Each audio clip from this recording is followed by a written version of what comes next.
Hello mga kasari! It's me, Jennifer Mejia, ang tintera ng bayan. Hello mga kasari, kamusta po kayong lahat? Ayan, for today's video, magkano nga ba yung pinapatong natin na kita dito po sa ating mga paninda, dito sa ating sari-sari store? Okay, magkano yung nagiging presyo natin, magkano yung nagiging markup profit dito po sa ating sari-sari store? Ayan, isi-share ko po ito sa inyo para na rin po magkaroon po kayo ng idea, lalong-lalo na po sa mga nagsisimula pa lang ng sari-sari store. So ayan po no, ayon po sa DTI, 20% po ang dapat na pinapatong sa sari-sari store. Okay? Sa bawat paninda po natin. No, pero madalas hindi po 'yun nasusunod dahil na rin sa mga kakompetensya. No, lalo po sa case ko sa area ko po is malapit po kami sa may isang grocery po na malapit po dito sa sari-sari store ko. So, syempre yung mga mamimili natin talagang pipili sila kung saan sila mas makakamura, mas makakasave. Dahil na rin sa taas na mga bilihin ngayon. No? So, talaga naghahanap din po sila kung saan sila makakamura. And then, doon po sila mamimili.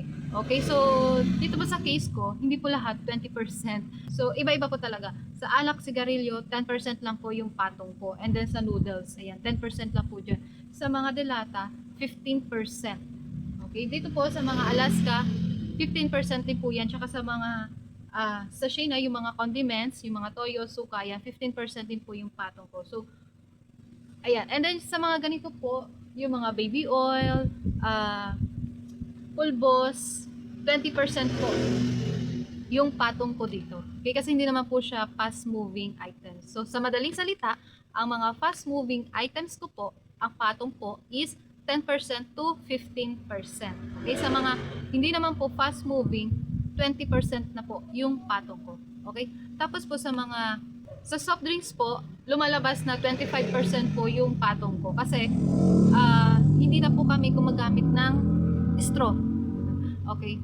So, kasi pinagbabawal na po dito sa area namin yung straw tsaka plastic. So, minsan may mga makukulit na customer, so pinagbibigyan ko, pinaplastic ko na lang, sinusupot ko. So, lumalabas po doon 25%. Dati, 20% kasi kasama pa po yung straw tsaka yung plastic doon. Ngayon po, pinagbabawal na. So, yung straw, wala na talaga akong straw. Kasi, may mga sila, nag-o-observe, nag-check talaga sila. So, kapag nahulian ng straw yung tindahan, is magmumulta po. Kaya, ayun, tinanggal ko na yung straw.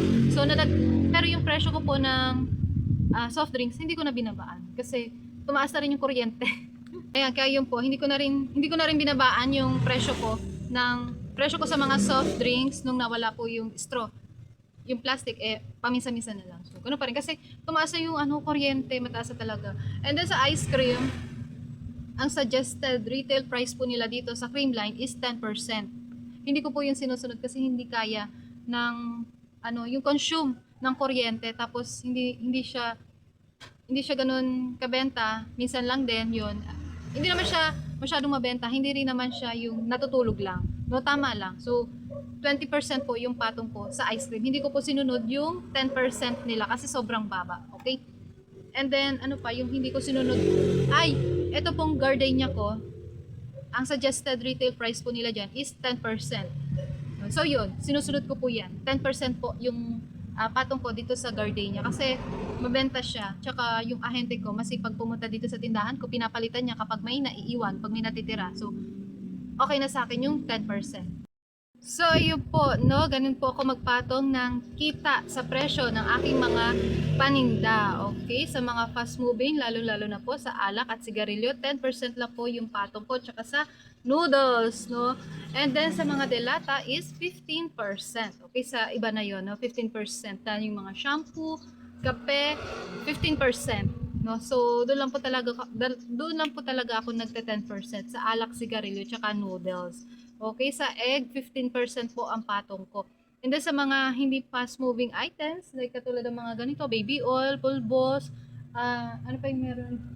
Toothbrush, ayan, 20% po ang patong ko dyan. And then sa mga soft drinks, no, yung mga malalamig na inumin dito sa aking ref, pati na rin po dito sa aking ice cream, 20%. Hindi ko po sinusunod yung SRP na binigay nila sa akin, okay? Sa gardenia ko, ayan, sinusunod ko po yung SRP nila, 10%. Yan. Dahil, pinapalitan nila masipag pumunta yung ahente ko, no? Depende talaga yan. And then sa mga chichirya ko po is 15% po yung patong ko. Sa mga biscuit, ganun din po yung mga ganito na ano, yung mga pira-piraso natin. 15% din po yung patong natin dyan. So, ayan. And then 20%, yun nga po sa mga hindi fast-moving items. Okay? And I hope nakatulong po ang video na ito. Nagkaroon po kayo ng idea, lalong-lalo na po sa mga magsisimula po ng sari-sari store. Okay? Please share this video and then click nyo na rin po ang notification bell para sa iba ko pa pong video. And then hanggang dito na lamang po. Thank you for watching. See you in my next video. Bye-bye. Happy selling. God bless.